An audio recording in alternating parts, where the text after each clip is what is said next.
बिस्मिल्लाहिर्रहमानिर्रहीम, अस्सलाम वालेकुम जी। नियो डिजिटल में खुश आमदीद कहते हैं। नाज़रीन, ट्रेंड्स को देखा जाए तो पाकिस्तान तहरीक इंसाफ टॉप 10 पर है। इमरान खान क्या कहते हैं, कब कॉल देंगे, लॉन्ग मार्च होगा या नहीं होगा, साइफर कहाँ गुम हो गया है, ये सब चीज़ें आपको ट्रेंड पर नज़र आ रही हैं। लेकिन इस वक्त जो इंतज़ार किया जा रहा है वो किस चीज़ का इंतज़ार किया जा रहा है कि क्या लॉन्ग मार्च की कॉल दी जाएगी या नहीं दी जाएगी। इमरान खान जो कहते हैं वो करेंगे या नहीं। इमरान खान सिर्फ प्रेशर बिल्ड करने की कोशिश कर रहे हैं या वाक़तन जो है वो कोई एहतजाज की तैयारी की जा रही है। ये सब चीज़ें जो है वो ज़ेरे बहस हैं। और उसके साथ साथ अगर हम हुकूमत की हिकमत अमली देखें तो हुकूमत भी इमरान खान की जो लॉन्ग मार्च की कॉल है उसको कुछ सीरियस ले रही है और तैयारियां जो है वो जारी हैं। राना सनाउल्लाह जो है वो बिल्कुल कहते हैं ना कि जिस तरह उन्होंने हथियार बिल्कुल तैयार कर लिए हैं और रोकने के लिए, इस्लामाबाद में एंटर होने के लिए, एहतजाज को रोकने के लिए उन्होंने हिकमत अमली तरतीब दे दी है। तो अब ये देख लेते हैं कि इमरान खान लॉन्ग मार्च की कॉल दे रहे हैं। जब से उनकी हुकूमत गई है, नई हुकूमत बनी है जिसको वो इम्पोर्टेड हुकूमत कहते हैं, उस दौरान उनकी क्या हिकमत अमली रही। अभी तक तकरीबन जो वो 53 जलसे कर लिए गए हैं पाकिस्तान तहरीक इंसाफ की जानिब से। और उससे पहले यही समझा जाता था कि इमरान खान सिर्फ जो है वो इस वक्त जो अवाम में उनकी जो पॉपुलैरिटी है उसको कैश करा रहे हैं। लेकिन अब ये भी देखा जा रहा है कि लास्ट जो टेक्सला में उन्होंने जलसा किया उसके बाद उन्होंने बाकायदा जो रीजनल सदूर हैं, उसके साथ साथ जो ज़िलाई जो ज़िम्मेदारान हैं, जनरल सेक्रेटरीज़ हैं अपने अपने शहरों के, इलाकों के, उनको मुतहरिक कर दिया है और उनको तैयारी करने का कह दिया है। साथ साथ फ़ंड रेजिंग भी की जा रही है। जो हुकूमत की पाकिस्तान तहरीक इंसाफ की जो वेबसाइट है वहाँ पर फ़ंड रेजिंग के हवाले से अकाउंट्स भी मौजूद हैं और ओवरसीज़ से भी हेल्प मांगी जा रही है। नामंजूर.com के नाम पर जो वेबसाइट बनाई गई है वहाँ पर फंडिंग भी हो रही है। अब अगर थोड़ा सा देख लें कि मौजूदा सूरत हाल में जब साइफर के गुम होने की कहानी, ऑडियो लीक्स का मामला रहा और साथ साथ जो है वो इलेक्शन की कॉल देने के हवाले से भी बातचीत हो रही थी, तो इस दौरान इमरान खान जो है वो उनकी एक मीटिंग पे भी बातचीत हुई जो कि आर्मी चीफ के साथ हुई और ऐवान सदर में हुई। ये मीटिंग किसने कराई, कैसे अरेंज हुई, इस पर खान साहब ने बात करने से तो इनकार कर दिया, लेकिन एटलीस्ट ये बात रिकॉर्ड पे आ गई है कि ये मीटिंग हुई। इस मीटिंग के बाद से मज़ीद चैमगोइयाँ हो रही हैं। कोई कह रहा है कि नया मिसाक जमहूरियत साइन हो गया है, मरियम नवाज को भी रिलीफ मिल रहा है, नून लीग के लिए भी, उसके साथ साथ हम देखें अगर काफ लीग के लिए भी मामला आसान हो रहे हैं। तो क्या वाकई जो इस्टेब्लिशमेंट या इदारे थे वो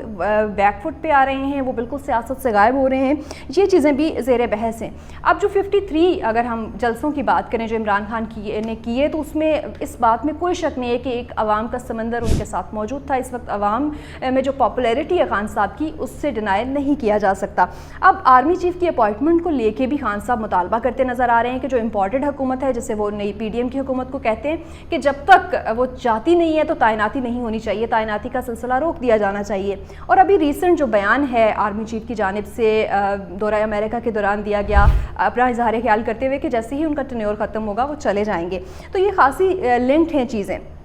अब हमें यहाँ पर 2-3 पॉइंट्स को समझने की ज़रूरत है कि क्या इमरान खान अपने सारे पत्ते खेल चुके हैं, क्या हुकूमत जो उन्होंने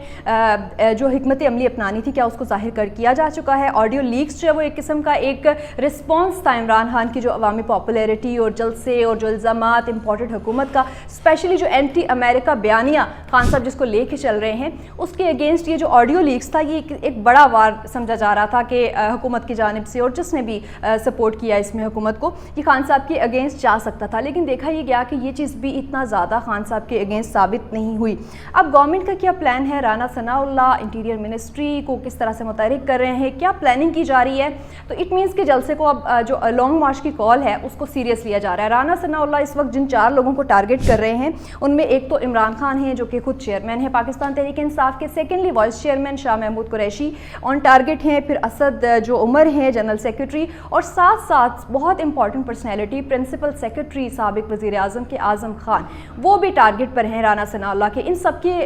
खिलाफ जो कार्रवाई के लिए और इनकी जो भी सारी सिचुएशन है उसको कंट्रोल करने के लिए और इनके खिलाफ इल्ज़ामात या केसेस, उन सब चीज़ों को कलेक्ट करने के लिए स्पेशल कमेटी भी काम कर रही है। राना सनाउल्लाह उस कमेटी को हेड कर रहे हैं, लेकिन उसके साथ साथ इसमें स्पेशल ब्रांच, IB और दीगर इदारों के भी जो डायरेक्टर्स लेवल के लोग मौजूद हैं जो कि रिसर्च टीम में मदद करेंगे। अब ये भी देखना है कि क्या लॉन्ग मार्च वाकई किया जाएगा, अगर किया जाएगा तो फिर इसके अखराजात कौन बर्दाश्त करेगा। इसको समझने के लिए हमें थोड़ा सा पीछे जाना होगा।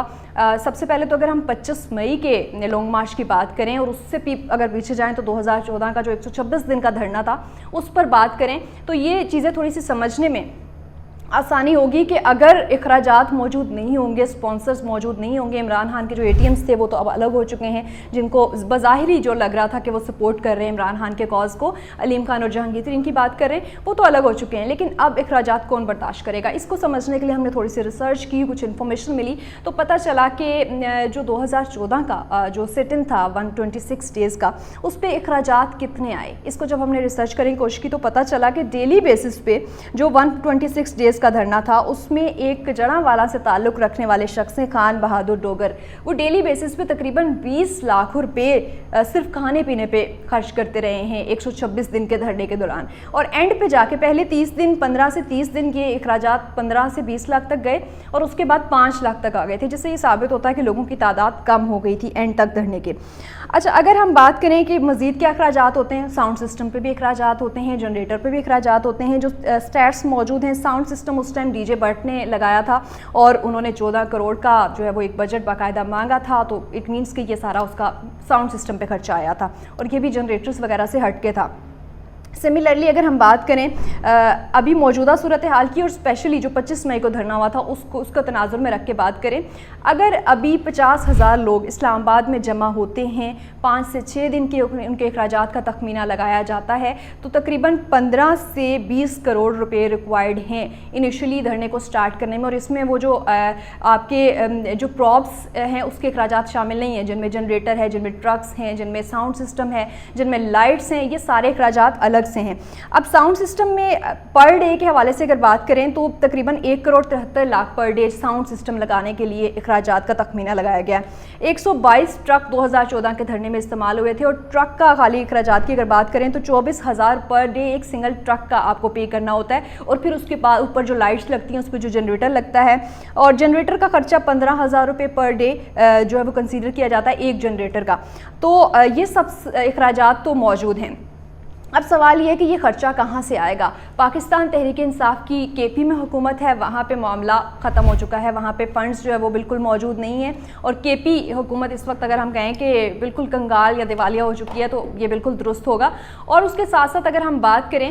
کہ پنجاب حکومت کی، وہاں پہ بھی پاکستان تحریک انصاف کی گورنمنٹ موجود ہے، لیکن کیا پنجاب حکومت کے پاس اتنے فنڈز موجود ہیں، وہ آن ریکارڈ فنڈز دے سکیں گے؟ تو یہ جو ہے وہ کوسچنیبل پوائنٹس ہیں کہ فنڈز کہاں سے آئیں گے۔ نامنظور.com ویب سائٹ اوورسیز کے لیے جو موجود ہے اس سے کتنا فنڈ اکٹھا کر لیا جائے گا؟ کون ہوگا جو اس دھرنے کو یا لانگ مارچ کی جو کال ہے اس کو کامیاب بنانے کے لیے فنڈنگ عطا کرے گا؟ تو اس پہ خان صاحب یقیناً جو ہے وہ غور کر رہے ہیں، ان کا لاہور کا دورہ بھی ہوا، اس سے پہلے وہ ڈفرینٹ جو ہے وہ سٹیز کو وزٹ کر رہے ہیں، اپنے ریجنل جو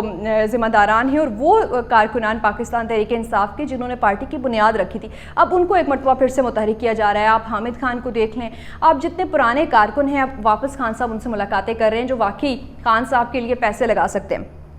تو اب یہ ساری صورتحال تو کلیئر ہے کہ خان صاحب لانگ مارچ کی کال سے پہلے یہ کلیئرنس ضرور رکھیں گے کہ پیسہ کہاں سے آئے گا، تو پیسے کے لیے بھی بالکل متحرک ہو رہے ہیں، تحریکیں چلائی جا رہی ہیں، لیکن اس کے ساتھ ساتھ ہمیں اس چیز کو بالکل نہیں بھولنا کہ حکومت کیا حکمت عملی اپنا رہی ہے۔ حکومت نے نہ صرف جو ہے وہ لانگ مارچ کو اسلام آباد میں داخل ہونے سے روکنے کے لیے باقاعدہ جو ہے وہ اپنی سیکیورٹی فورسز کو متحرک کر لیا ہے، بلکہ ریڈ زون کی ذمہ داری پاک فوج کے سپرد کرنے کے حوالے سے رانا ثناء اللہ جو ہے وہ بالکل الٹیمیٹم دے چکے ہیں، اندیا بھی دیا گیا ہے اس بات کا۔ تو یہ اب دیکھنا ہوگا کہ جس طریقے سے 2014 کا دھرنا دیا گیا تھا اور جس طرح سے فنڈز موجود تھے، جس طرح سے سپورٹ موجود تھی، اب کی لانگ مارچ کی کال کے لیے یہ فنڈز موجود ہوں گے کیا صرف جو ہے وہ حقیقی آزادی مارچ صرف عوام کے جوش و جذبے کے ذریعے کامیاب بنایا جا سکے گا؟ کیونکہ جو پاکستان تحریک انصاف کے رہنما ہیں، جب ان سے ہم اس حوالے سے بات کرتے ہیں تو ان کا یہی کہنا ہے کہ عوام اور پاکستان تحریک انصاف کے چاہنے والے، عمران خان کو سپورٹ کرنے والے خود اس کے ایکسپینڈیچرز برداشت کریں گے۔